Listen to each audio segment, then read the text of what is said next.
Good morning. My name is Giovanni, as you well know, and I'm here with Faye, with Very, and Kurt with a Census. They're great friends, and we joke around. We'll get into it a little bit more, but we're the co-working mafia that doesn't really exist, according to Sopranos quote that Kurt threw out yesterday. But this is Flex Uncensored, and so I'm going to start off by saying we're jumping in kind of last minute today.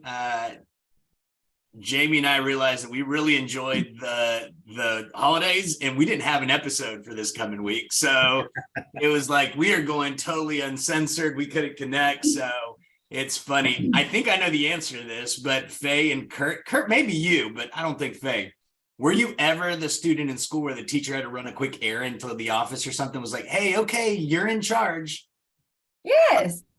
Yeah, Totally. Yeah, no one's ever That was trusted like me. elementary though. Kurt, you too. You're kind of on the nerdy side. yeah. I feel like that's happened to me several times actually. There was only one person blinded in the time that I was monitoring the class, but it was temporary and they recovered just fine. Oh, wow. Y'all are way better than me. I feel like that's exactly what's going on right now is the teacher left the classroom and said, hey, Giovanni, you're in charge. So Jamie, I have as much control or no control as you would expect. So don't really have anything in particular I wanted to discuss today, but just wanted to jump in. And I think kind of talking about 2022 and going into 2023, I think what I love about this collective group right here is just the relationship that we've built, and it's been built really quickly. And so that's what I love about the two of you is the depth of the relationships y'all go into in the industry that become friendships. They're not just people you do business with. And so, Faye, why don't you kind of start into how that background is set with you? What's the foundation behind that? Yeah, so I obviously getting to know you more when I crossed over to Very. I was introduced to you by Michelle, and just kind of understanding like there's two sides to our community, right? There's the people that want to mingle with us, and there's the people that don't. And at the end of the day, I find it intriguing and challenging to win over a friendship or relationship with the ones that don't. So that being said, I love the fact that if there's someone that I'm, wanting to speak with or have questions or just want to learn more about, I can reach out to you or Kurt or Angie, who's not on this call, to basically like, hey, can you make a soft introduction, or hey, I'm going to be in the area. What's the best way to approach this person? Simple, like drop in, say hi, cup of coffee, or even just go out for a happy hour, truly. So Of course, Truly's good. Yeah, try to figure out how it works. But I think the more and more that we continue to travel and we obviously work together, we cross paths. We're in the same town a lot when we're on the road. I think it's great that we find time to get together with each other, sit down, have a meal, break bread, just chat, catch up, and just talk about life. So it's very fulfilling for me. Yeah, and that's the awesome part about it. And Kurt, you're an ultimate connector too, right? You're out there talking to a lot of people. And so where's that come from for you? So what's the most fun part of the whole thing that we've put together, this thing of ours, if you will, it's being able to help people from doing more than just your discipline. So because I'm so well plugged into what Faye is working on, what you're working on, Gio, I can help connect the dots for some of the people that I'm speaking to, and I'm adding value that's outsized when compared to somebody else that they may be speaking to when they're just trying to solve for Wi-Fi, right? We're talking about the industry as a whole. We're talking about things that aren't just specific to what I'm working on or what I'm trying or being perceived to try to sell to somebody. Because realistically, I can't sell anything. I could lead someone down a road. I can give them as much information as they want. I can help them solve their challenges. And if that means that they decide to work with me over somebody else, then we all win, right? To Faye's point, there's people that want to be in the room. There's people who don't want to be in the room. There's people who want to be in the room. They're not there just to get drunk. They're not there to get a good meal. They're there because they think that you can help them solve something, a challenge that they have. So my favorite thing about working with you guys is that you're experts in your industry, and I gravitate towards people who are smarter than me, right? Because if you're the smartest person in the room, you're in the wrong room. So I try to find those people in my life, not just with co-working and flex office and technology, but in every aspect. I remember when I was in music school, I would always try to find the person who was better at whatever I was working on, just to pick their brain, just to be with them and try to level up. And I think that's what we've done. And that's what we're continuing to do, is we're building this group with folks that want to be best in class. They want to do things that are hard. I mean, we're talking to somebody here that's working out 2 times a day, waking up at 3 a.m. Just to try and better himself. And And by the way, Faye does that on a normal basis. It's like I see her Instagram, and I'm on an Instagram hiatus right now, so I haven't seen it. But I know she was up at 4:30 a.m. this morning grinding, and it's just crazy. And I mean, and same with you. I mean, I still remember one of the conversations you and I had, one of the first like real deep personal relationships. You're like, I get on the bus 45 minutes to an hour each way to get to work. And I'm just like, whoa, hold on. And keep in mind, I live in Texas like Faye, and we drive everywhere, right? And we don't just drive everywhere. I drive a truck that gets 9.5 gallons to the mile, 9.5 miles to the gallon. So it's just interesting because I want to, and I know Faye's like this too, and Faye, you can confirm this. I'm a control freak, right? So if I want to stop somewhere because I just want to get out of the car, I want to stretch, or I have a little bit of anxiety, I just want to be able to stop. Yep. And the idea of being, there's times I call you and you're like, I'm on the bus, I'll call you. Yes. And it's just like, oh my gosh, I would go crazy. But that shows commitment, right? And that's what I love ultimately. Again, about the relationships that we get to build, is the fact that we're committed not only to our trade, but the industry as a whole and just people in general, right? Kurt, this is shout out to you and your servant leadership and your servant heart that represents this group so much. But the other day I was talking to you just briefly and told you that I had spoken to Tasha over at Isofy. And you're like, oh my gosh, they're awesome. They're crushing it.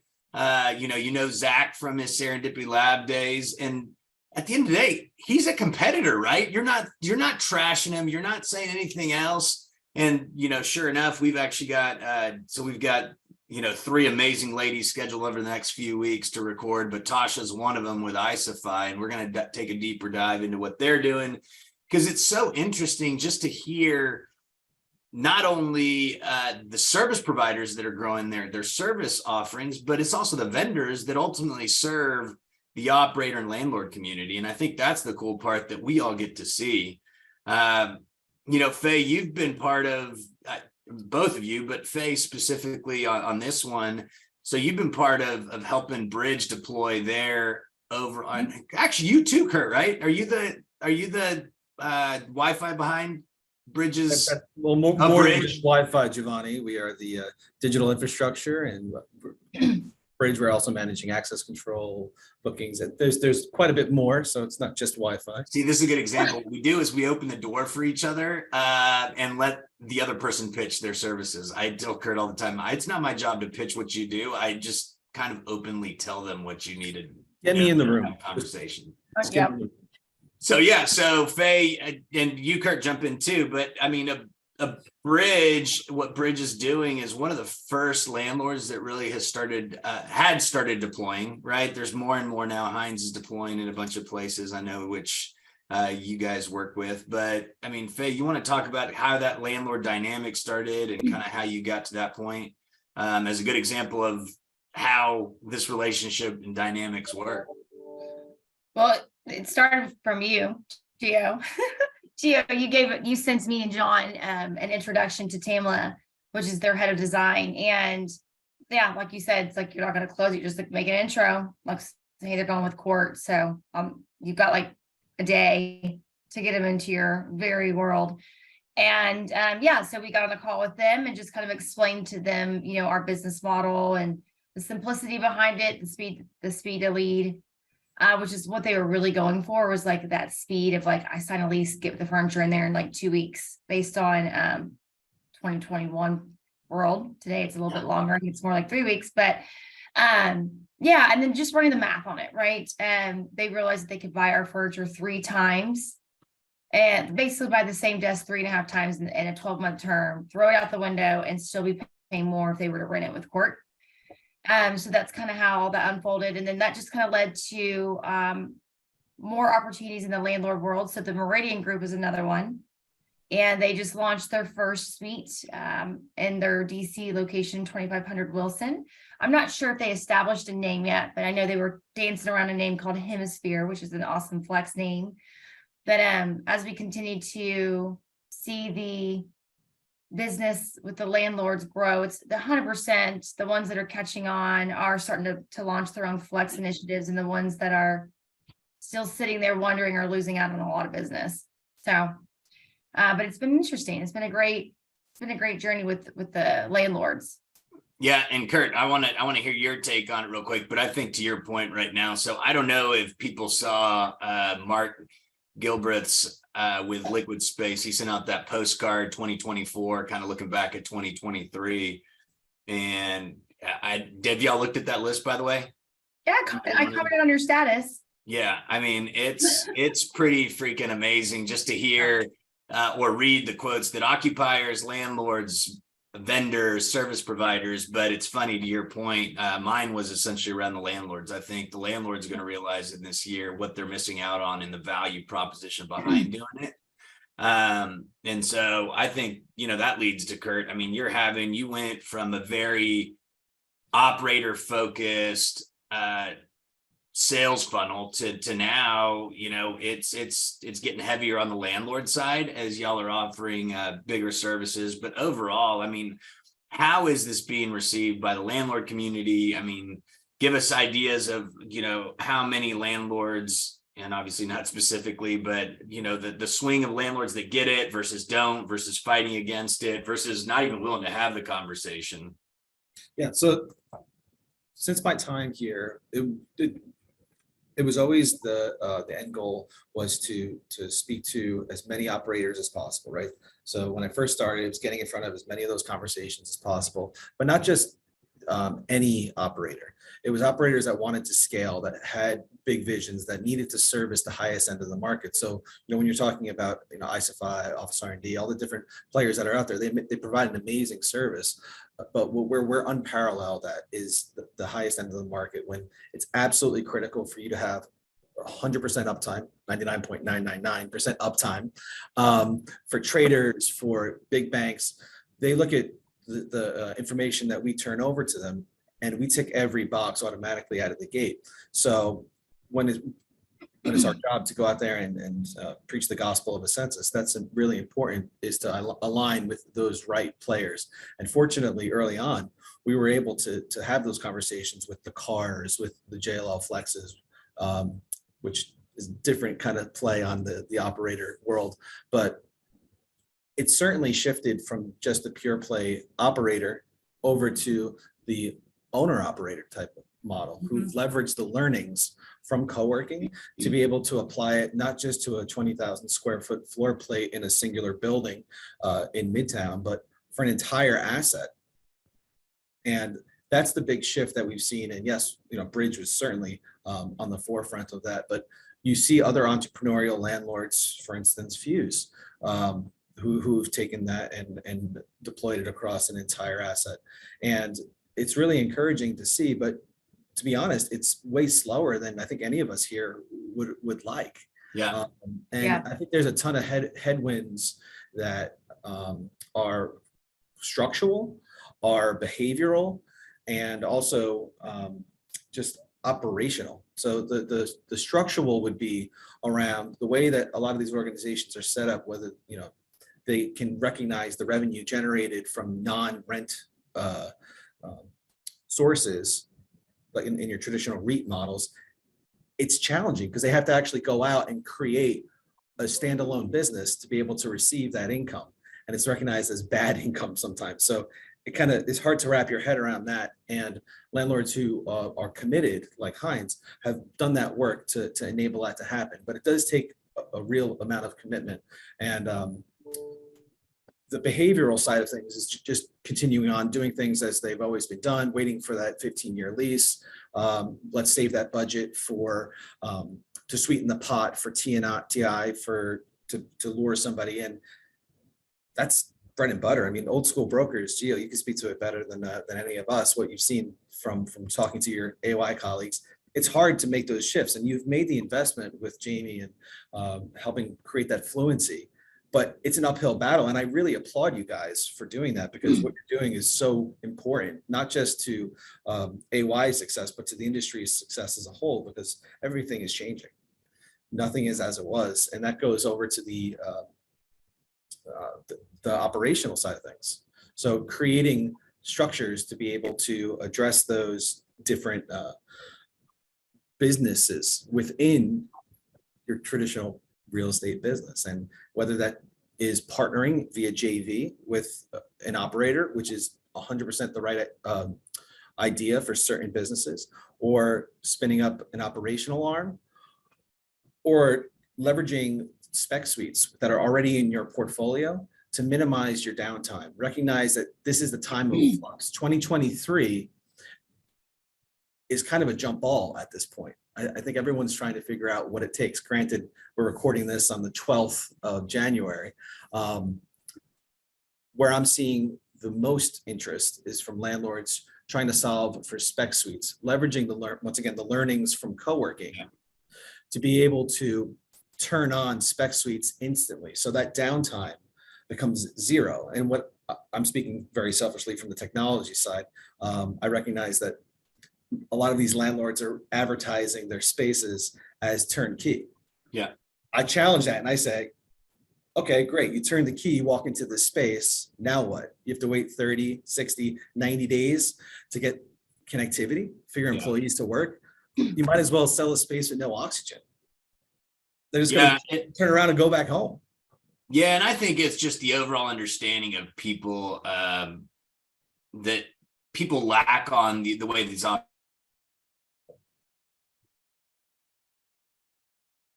Did Gio freeze on us? Yes, he did. We should screenshot this, but there he is. You must not be on a census connection. I'm not. I'm in a home connection. But Faye, I mean, you are. I mean, one of the reasons why you've been so successful is because you understand the operation side of the business, right? You're not just peddling furniture.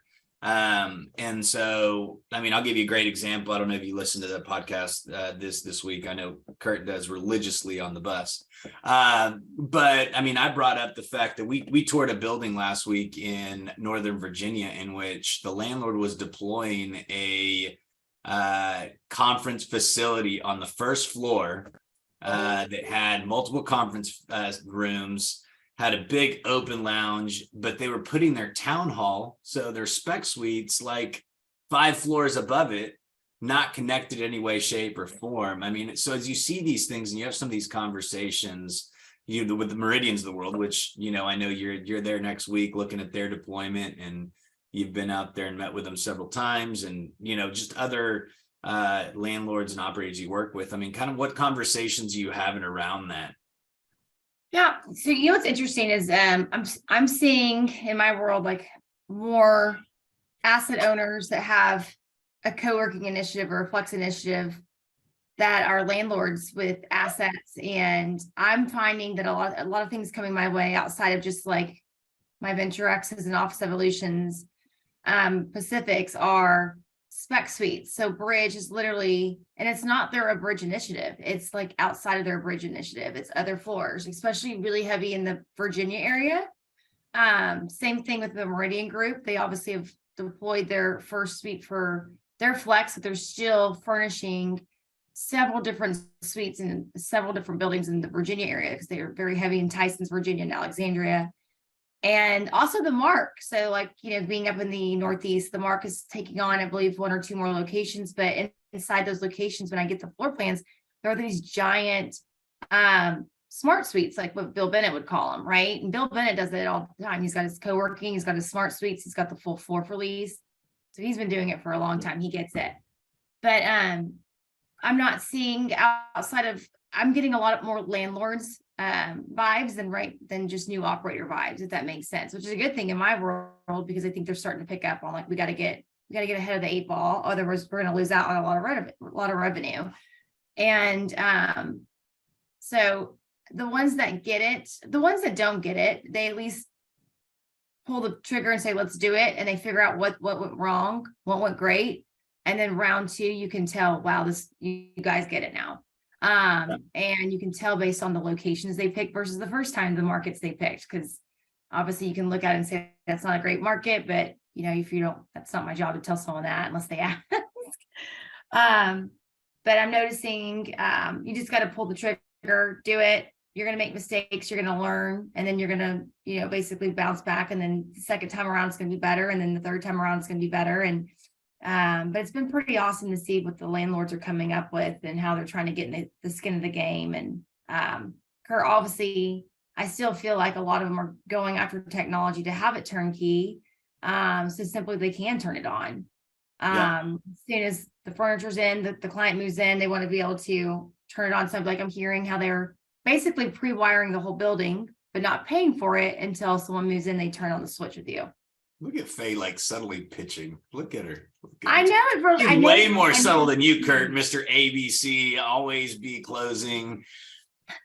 It's okay. There's nothing wrong with it. Everyone's got a different. Like, if you can't see his face if you're listening to this, but he's like in utter shock that I said that. Like, that's how you become the top salesman, right? You have to ABC.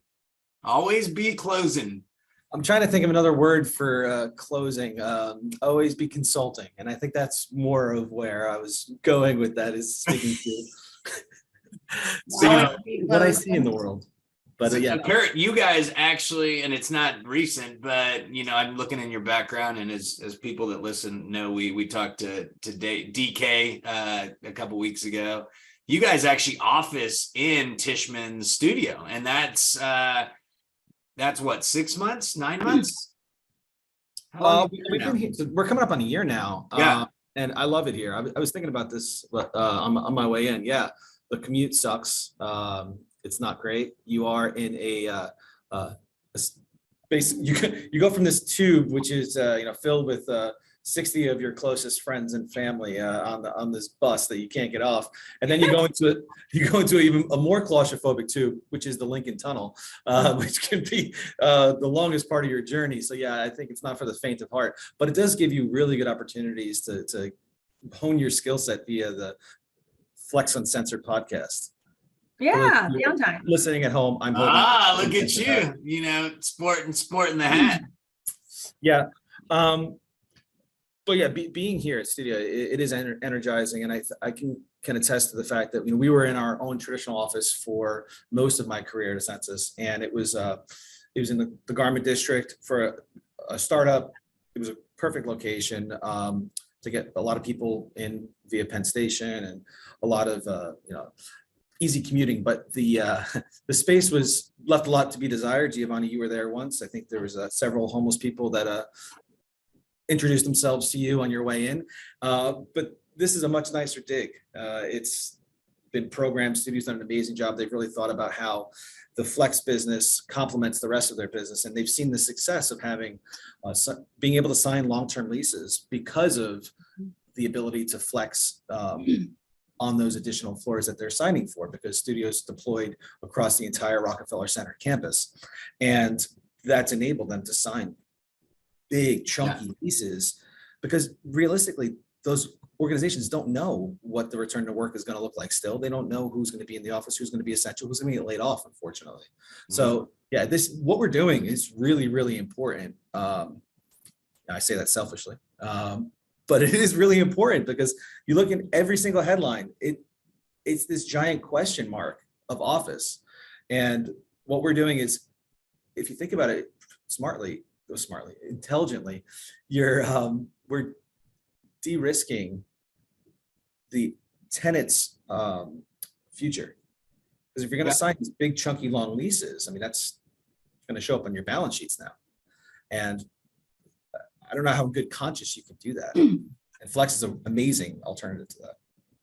Well, and Gio, also just to add to that, I think once you're able to break it down to somebody about basically a person of interest coming into your space, right?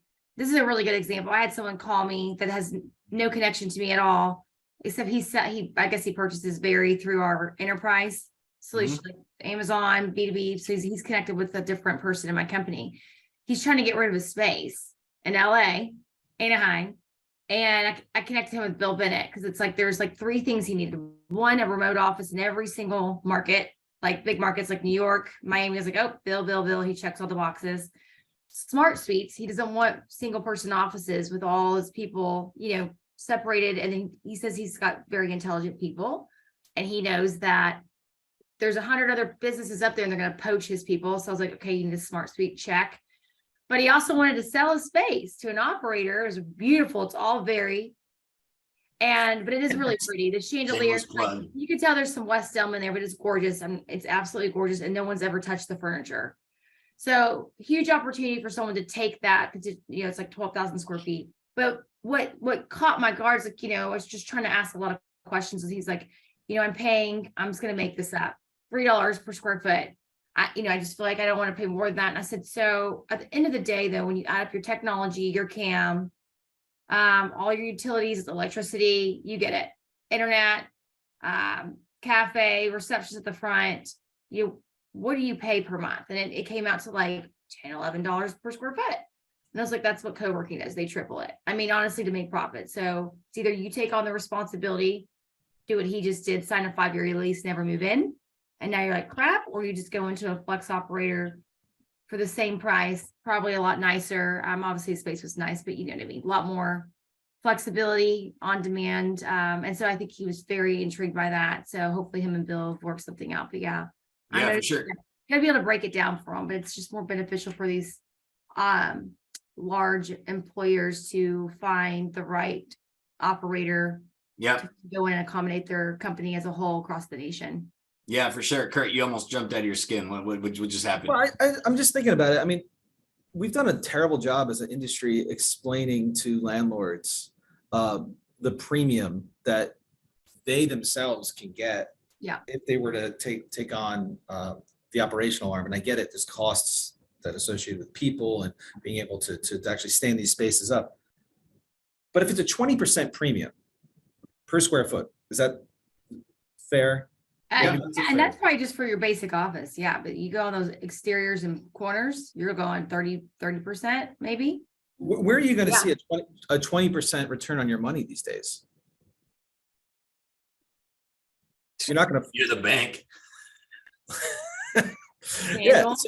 So I don't know. I think maybe that should be Flex and Sensor's new mission, is to help message for the rest of the industry and help that 30% by 2030 become a little bit faster. Big margin. Yeah. Let's do it. And Brandon with Alidate might be a good example on pulling on, because he was one that really. Oh my God! Now you're using Brandon. Can we use Kevin as an example at least? Why are we giving Brandon credit? I just know he listens to the podcast. Kevin probably does. I know he did a deal, and he was telling me like what the rate was, and that Bridge was like, no way. And then it went. He was like, I was like, good for you. And yeah, it was a 30% premium. That's what I'm saying. It's like, and Las Colinas, Texas, a booming place, right? Data doesn't lie. Yeah, no, and Brandon's all about the data, right? He's one of those beautiful minds. As I always think of the Beautiful Mind movie, where he's writing on the board and all kinds of stuff, but we won't tell him that. He's far from beautiful. He's more like Goodwill Hunting. Beautiful. I think he's more like Goodwill Hunting. Every time I see Brandon, his eyes are always like this. Rough around the edges. Yeah. Shows up, does some math. Oh, look at that. Yeah, look what I did. That's right. So here's switching gears. So I'm going to start, I think, which one are you just going to, let's start with Kurt. Kurt, what are your favorite 3 things about Faye? Oh my God. Oh, that's such a good question. Fun. So if you're with Faye, you're going to have fun, right? That's just what's going to happen. I love how she blends, and this is probably parts 2 and 3. She blends fun with professionalism at the same time, because like there's people that just don't know where that line is, and Faye like brings it to like the very edge of that line. No. She puts one foot over the line. Let's be honest. It depends what time of the day it is. Well, no, because one, maybe a couple toes. Maybe like a pinky toe. But what's so cool is to watch it all happen, just to sit back and, you know, we've all kind of come up in this industry together. Well, Gio's been, you know, the old man of the group because he's the old man of the group. But Faye and I, being the same age, I've watched her ascent, and the ability to bring people together and put her arms around people and like get them into a room. And it's like, holy hell, I'm looking around, like these are the who's who of this industry, and seeing her do that is just so massively impressive. And I've told her this offline as well. It's just massively impressive, and I'm so happy to see her success and her growth.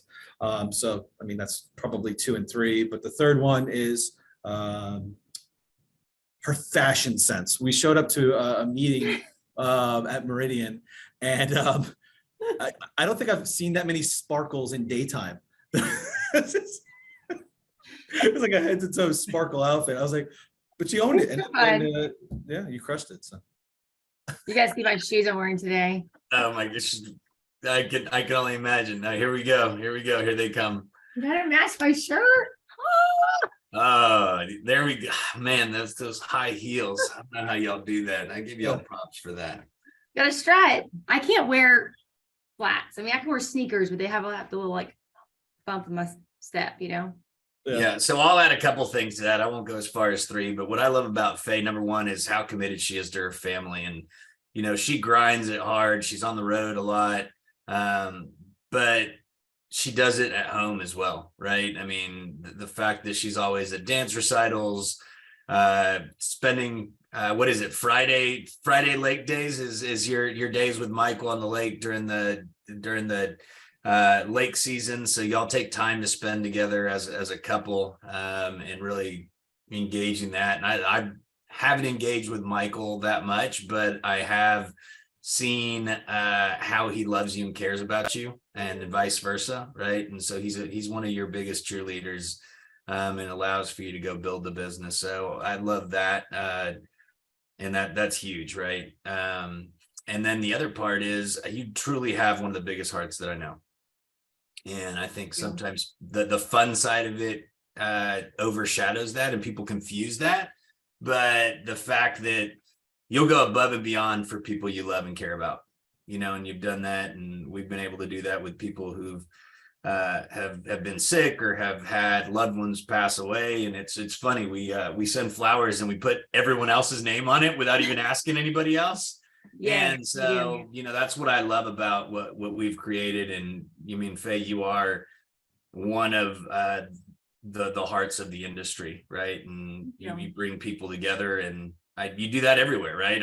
We've got a big gathering in New York in a few weeks, so I'm excited to break bread with y'all and spend time with y'all and everything else. But I mean, Faye, you're the conduit behind that. So now, Faye, I know this one's going to be a little harder, right? So I need you to, hopefully you've been processing and thinking through this. What are your favorite things about Gelsey Patrick? Oh, that's easy. I had to. You sat back, you were like ready to receive. So we'll start with Gelsey and then we'll move to you. Look at you. That's great. Are you asking me, or are you asking her? I'm asking. Tell those in the audience who Gelsey is, maybe. Gelsey is Kurt's amazing, beautiful wife. Yeah. I want to start with. She's actually like my level of fun. I've seen it and I've heard it in the background. And I FaceTime her all the time whenever I'm in a car, like 9:00. Kurt's like, be good. Okay. And then I'm like, okay. And then it's like, woo! She's awesome. They created the first ever gift as a couple I've ever seen in my life, which I'm seeing it's a thing now. So I think Gina with Village Workspaces, Gio, you introduced me to her. She sent me one with her employees. I'm like, okay, there's an app for that. So I figured out what the app is. FYI, Kurt, you're the tech guy. You should know. But I will share my secrets after I create gifts. But I love Gelsey. She's Kurt's biggest supporter. she's awesome. She lets him do him. And she's an amazing mom, but she's always in the background whenever I call Kurt late, and Kurt will answer because he knows and she knows. And she's always like, let me talk to Faye. And I love it. She always talks to me, tells me what's up, catch up like real briefly. But she's fun and she takes care of you, Kurt. So Yeah, sorry, I had to throw that curveball, Kurt, because you sat back ready to receive, all big old giddy smile. So I had to throw that out there. So Faye, your favorite 3 things about Kurt. my favorite 3 things. First of all, Kurt, you're probably the sweetest. You're America's sweetheart. You're the sweetest guy I've ever met in my life. Everyone that has met you or doesn't know you, but hears about you knows, like, if something's wrong, if someone doesn't like Kurt, then something's wrong with them. Like, you literally are. Almost like dogs. If you don't like dogs, right?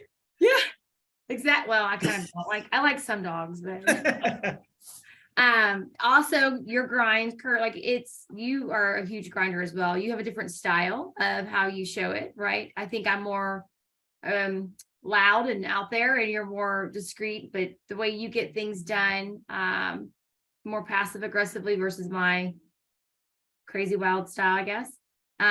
I love the way that you do that, but you're a big connector as well. You've connected me, Gio, to a lot of people that have a need, and it's simply because you listen, right? And it's like identifying their needs, and maybe it's outside technology, but you're really big on helping others. But you and me are a lot alike.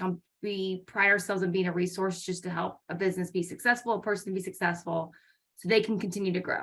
Yeah. And then number 3, you are a huge supporter to not only myself, but Gio. Anytime I call you and say, hey, I'm going to be in this area. Can you please come and support me? You literally make time for me, whether it's Gelsey said one day, so I can come this day, not this day. It's fine. I got to pick the day, but you literally will make time for me. I know you make time for Gio. I know anytime someone's in the area and they need you, or hey, can you come on a bus or a train, your lovely train ride, and come spend a whole day with us in New York?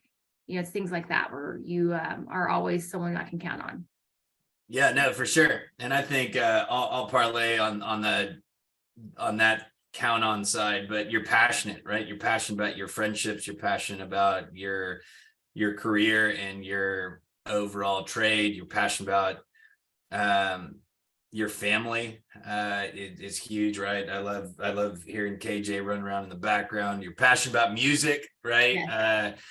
I think those are some of my favorite texts that I get at 9:30, 10:30 at night with you on stage, mid performance with the Flex Uncensored hat on. So, I mean, you truly are an incredible cheerleader and supporter of others, right? And I know that Faye gets to be part of that experience. I know that I do. I know that other people do as well, because that's just part of it. I mean, back to the servant leadership, and I think rising tide rises all ships, right? And I think that we're all committed to that. So thank you for that. Thank you for all you both do in the industry. I think it's awesome and I love it. So can we say 2 things that we like about you? What about you, Gio? Exactly. See, me and Kurt on the same level. So, it's funny. I'll tell you, I'm a great giver. I'm a horrible receiver. So, all right. One thing. Let's say one thing. Say one thing. You go first, Kurt. All right, fine. You're selfless. You've gone out of your way. If I've ever asked you to do anything, you'll do it eventually, because you're very busy. But it's amazing. It's incredibly rare to find very selfless people. So you've invested in me early on. I guess you saw something in me, and then you really helped me get my foot in the door with so many critical people. So I can't thank you enough for that. And that's my one favorite thing, how selfless you are. Thank you. Very sweet. So mine's similar. I was going to say you put others before yourself, similar to what he just said, you're selfless. I've seen where you literally drove down to Austin to go hug on the Juicy girls because maybe they had a rough day or a rough week and you didn't tell anybody, but John just happened to be down there. So he's like, Gio's here. Things of that nature. Or, I get a phone call like Gio just pulled up in his big old truck. And I was like, oh my God, I'm surprised. Things like that. And, I watch you. Obviously, I follow you on personal level too, right? You're very just always trying to help others. You're going to, I believe it's in California because you've got a friend that competes in some, fighting. I think it's UFC type fighting or boxing. So you're supporting, you have all these different areas of your life that people don't know about unless they follow you on, social, which I don't think you're on it right now. That shows like your character outside of just your work style. So I love that you are, what you see is what you get. You find out how that fits in every aspect of your life. And I know off the clock, on the clock, Geo is always going to be Geo. And I respect that about you. Yeah. And I mean, I thank you for that, by the way. And I love both of you and just the fact that y'all trust me, right? I mean, I was able to kind of step into both your careers early on and kind of help do a little bit of coaching and just y'all received just so well. And so it's a lot easier to give when people receive well. So I've had to learn to do that more and more. And I appreciate y'all taking time to return the favor on that one thing. So thank you for that. So let's talk about kind of going into 2023. I mean, what do y'all see being the big themes for the year? Where do you think we're headed? What do you think we're going to see more of? What do you think we're going to see less of? And so, I mean, what are some of the, as you're looking forward, I mean, some of the bets you'd be making for this year on how it plays out? Whoever can go first. I'll go. So I'm seeing a lot of leases that are definitely still, the flexibility is still there, but the leases that I'm seeing are not the big giant 25,000, 20,000 square foot leases. I'm seeing people struggle. I'm seeing the sweet spot now become 5,000 to 10,000 square feet to accommodate remote markets companies. I feel like smart suites is the thing this year. Something for 10 to 20 or 20 to 30 people, which is basically what a bridge is deployed, right? I think we're going to see more and more of that, whether it's a landlord or co-working operator starting to build out less sheetrock and taking a little bit more risk on larger rooms, which they would call team rooms, smart suites, but scaling back on all the walls and making room for these enterprise clients. Otherwise, they're going to start finding themselves being in deep competition with the landlords because they can't accommodate it. Yeah, I think that's a great one. I'd see that being a big part of, my quote to Mark on the postcard of the future, right? Is landlords opening their eyes and realizing they're missing the bus and stepping into that further. Kurt, what do you got? Annoyingly, I agree with Faye because I don't know how much value I can add beyond what she just said. But that's what I'm seeing too. I'm seeing interest in leveraging either second gen space or helping get faster time to lease. So less downtime means more revenue. Obviously, if you can move somebody in instantly versus waiting 30, 60, 90 days, not only are you more appealing, you're able to fill that need faster and get revenue quicker. I mean, let's be honest, that's what we all do this for, right? It's for to facilitate landlords to be able to generate higher revenue. And they've figured that part out because it's a little bit more familiar to them too. And I think as things are up in the air with as far as right sizing of office footprint, spec suites, smart suites, agile office, however you want to brand it, that seems to be the soup du jour. And I feel like since it's launched their new basically program towards the end of the last year to kind of show how you guys have revamped your technology platform to basically accommodate that, if I'm wrong. And even within my company, Barry has realigned my leadership. So like John took over the East Coast, and now I'm literally aligned with Adam Middleton, who runs assets and CRE. Which This is where I apologize that you're aligned with Adam now, or no, he's fun. He actually hired me, so it's not like I don't know. I remember. And yeah, so he and I, so it's literally like they're trying to say, okay, you should be aligned here, which honestly, it's great because there's a lot of people he's working with that I should have been working with a long time ago. So now it's probably easier for him to say, you can have it because family get the revenue now. Yeah, well, the lines are blurred. And I think that's the whole point, is that you're able to not just be co-working. It's not just spec suites, it's next gen office. And that's really what we're trying to help enable. And the idea is bring the services into the building. You can slice and dice those services as you need them, and you can charge for them as you need them, or use them as a carrot at the end of a lease negotiation if you want. The whole idea is that through the total cost of the asset, it's incredibly cheap. Yeah. We're talking cents on the dollar to be able to turn these services on, but your upside is massive. So yes, thank you for that shout out. And obviously with your furniture play, that you're able to have that bridge model where you can have it basically in time for the person to move in. I think that's huge as well. No, we're on a commitment. We've got to get it there in 15 business days. So it's in our agreement. There you go. I mean, that's Yeah. super impressive. So yeah, fortunately, I think we're all trying to reiterate and trying to help solve the bigger issues that landlords are facing. And fortunately, we've had leadership that has been nimble enough to make those moves. Can you guys see the Alamo behind me yet? Sorry, I'm like so happy that the Alamo is my Yes, view. I can see it. It's awesome. I always get surprised how small the Alamo is. I know. It's like, It looks bigger at nighttime. I'm not gonna you lie. went out of that thing. I mean, my Mexican people lost in that. I just think of Pee-wee, the basement of the Alamo. Of course you do. I gotta So, ask. I mean, are you at the Tishman that we went to for immersive? Yeah. Yeah. He's at the studio. I have memories there. Rockefeller. 600 Fifth Avenue. So the tree is still up. It's January 12th. Like I said, They still light it up, or it's just still up? it comes down this weekend. I was Okay. actually debating having it behind me, but it's kind of loud in the common area where you see the Yeah. tree. But Yeah, so mine is, I think this year there's going to be a lot of strategic right sizing or overall shift in alignment, right? And Faye, you just mentioned it, your company's gone through it. Kurt, I know you guys have had some different shifts in alignment operationally, even product delivery. But I think we're going to see that across the board. I think we're going to see vendors continue to do that just the same way as y'all have and others are doing.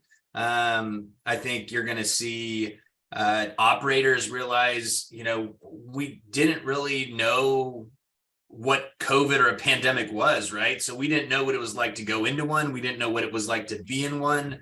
We didn't know what it was to come out of one. And so I think a lot of people were just kind of reacting and they were trying to survive and get through it. But I think now, being in a recession, we know what a recession is, right? We've been in them before. We can look, even if you haven't personally been in one, you've seen the trends, you can go back and talk to people about, hey, what'd you do? What didn't you do? So I think we're going to see operators kind of shift and strategically align themselves with the current situation we're in and how we get through it, right? And for some of those, it's going to be, they're going to go into growth mode because there's going to be opportunities and value add. I think there's some that are going to contract and continue to close down locations as they realize, they made some bad moves for the times, and they no longer apply. And I think you're going to see some close, right, and consolidate and all those things. From the landlord side, I think they're going to ultimately pivot, like we've talked about, and realize that flex is part of the future, and they're going to have to figure out how they're going to play in the sandbox. So we're going to continue to see more deployment of amenities, the conference centers and lounges that we've seen coming up, but also the conference facilities that then play into the town hall or the spec suite model that then plays into whatever flexible workspace offering, whether it be executive suites, co-working, whatever they want to deploy or partner with, right? So I think there's going to be more alignment there, which is a huge part. And then the occupiers, right? The occupiers are now, I think 2023 is going to be a year where they're going to figure out, where do we land, right? I mean, are we making people come back? How many days a week are they coming back? Are we really going to lose talent over the fact that we're requiring people to come back? And ultimately, what are those people expecting when they come back?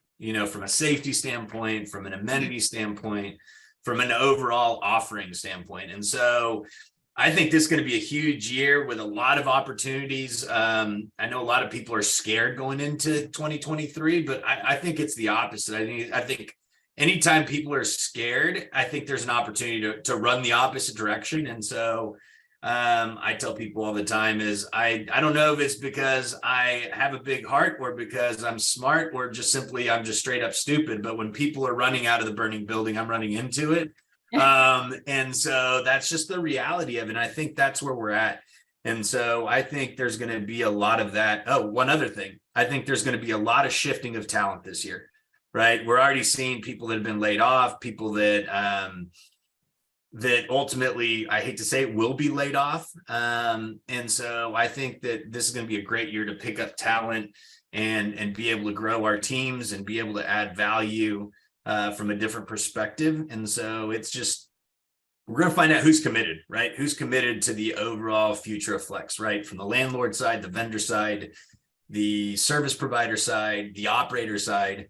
And so we're starting to see big moves. I mean, I think it's public, right? That our good friend is joining Shlomo and Bond Collective. Yes.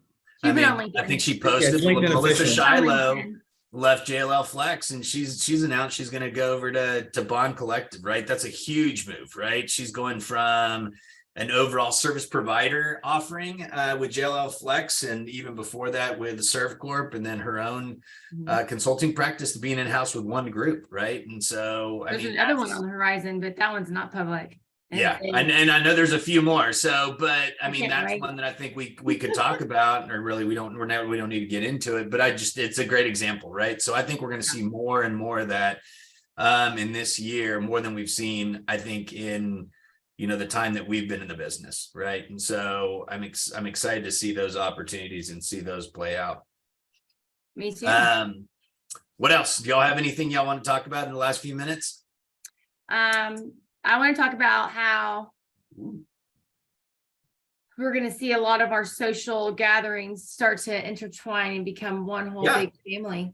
Yeah, and so I mean, I'll give you a great example. As I've been in, as y'all know, and y'all have it too, as I've got an incredible relationship with Liz and the Juicy Girls. Stormy's amazing, and so that conference is coming up, and as y'all know, I'm on the board at GWA, and so part of yeah. No. So as part of that, I mean, I think the big part is, how do we interweave our social environments, our associations, our overall business endeavors, right? And so, I mean, that's one of the big things, I am committed to do this year, is how to continue intertwining those. And so, Faye, I mean, I think that's a great point. I mean, I think, how do we continue raising each other up in the industry, like we've talked about, like we've managed to do with our co-working mafia that doesn't exist, and continue doing that, right? And so, we've got Juicy's our, like I said, first of all, we've got this awesome event at the end of January. I know we've got some stuff coming up in February, but I mean, we've got the next big one is Juicy in Chicago, right? I mean, I'm super stoked, super excited. Haven't been to Chicago in a while. I love it that time of year as we're preparing to come out of winter. And so that's funny. She's calling. She's probably like, "Where are you?" Sorry. Well, answer the phone. We'll go uncensored real fast. Hi. Hey, Miranda. Hi, Miranda. Hey, you're on Flex Uncensored right now. So what do you think 2023 has in store for the Flex industry? Wait, what? You're on the podcast. We're on Gio's podcast. So we're recording right now, and you called and when we went uncensored. So hey, what's up, girl? She's on video now if you're listening, but just, we're putting you on the spot. What do you think 2023 has in store for the Flex industry? What does 2023 have in store for the Flex industry? I think it has everything in store. I think we're going to see some more shifts in demand, and we're going to see, I don't know, I think we're going to see shifts in all sectors, but just continuing that demand for the flexible, for landlords at least, needing to initiate that flex in their asset. Yeah, that's honestly what Were you listening? We're not even live. That's exactly what we've been talking about. So you're absolutely amazing and spot on. So talk about shifting talent. I mean, Miranda made her shift over from, unfortunately, we lost her at GWA, but Faye picked her up at Very, and I know they're going to do big things. So it'll be exciting to see that team continue to grow over there. But we're gonna steal Faye back, and she'll call you back in a bit. I'll call you right back. Almost done. We love you. Bye. Love you. Bye. So either way, kind of continue what we were talking about is, I mean, I think that's really what we're going to continue to see. Right. And so, it's funny that she chimed in with the flex side of stuff really, really fast. Kurt, what about you? What do you got? So 2023, I think it's incumbent on us to get out and talk to more landlords directly, because I still think that, we're really good in our silos and we're really good in our resonating chambers. But as far as getting new landlords to the party, as evidenced by, Meridian, for example, getting them to the getting them in front of people, getting them to kind of know what the art of the possible is what we should be taking on as our responsibility, and getting in front of them more and trying to find those disruptors within those organizations, because I don't even know that they know that we were out there. I think it's the education piece, Gio. I think we finally realized, okay, they've been trying to figure out for 2 years, call it 3 years. We've all realized there's not a lot of people out there that can consult or educate the landlords to make them comfortable enough to launch their own flex initiative. And that was a good point that Kurt brought up earlier today. So it's just, I think you're right. Getting out there and just starting to educate more versus just introduce, meet, move on. Yeah. And that's something that I've taken on for my own goals in 2023, is getting in front of the folks that are consulting the industry and landlords on what's next. For instance, Phil Kirshner, if you're listening, I want to talk to you because, fellow New York guy, come on, let's grab some coffee. Because I love everything that you're saying, and I love really what you're bringing to the market, and it's just connecting the dots of the art of the possible once again, and all the other groups that are out there like yourselves. Craig Lober, I spoke to earlier too. He's doing some great work talking to landlords, but it's a lot of that is speaking to those types of folks and trying to just get everybody in the same place. I mean, you guys have seen the power of GWA, power of Juicy. It's when you get all those kind of smart people in a room, all of a sudden things can change. Yeah, and that's the beauty of it is how do you kind of build off of those dynamics? Because the reality is there's not a whole lot of data out there, right? As long as far as our industry grows, one of the big things that I think we're all trying to overcome and get through to a place where there is more collaboration is there's a lot of secrecy in the business, right? There's not a lot of, if you want to know what hotel rates are, there's a report that tells you what hotel rates are and what RevPAL is and everything else. We don't have that in our industry, right? We have to go out and secret shop and I just walk in and I'm very honest. I tell people who I am and what I did. It's not very hard to figure it out. And so, I think the more data we can get, I don't know if y'all saw, I just posted today, but the Instant Group just released their big annual report. And so it's got a lot of really good content. I just posted on on my LinkedIn today. And so I think, the more information we can gather collectively, right, the more we can engage in,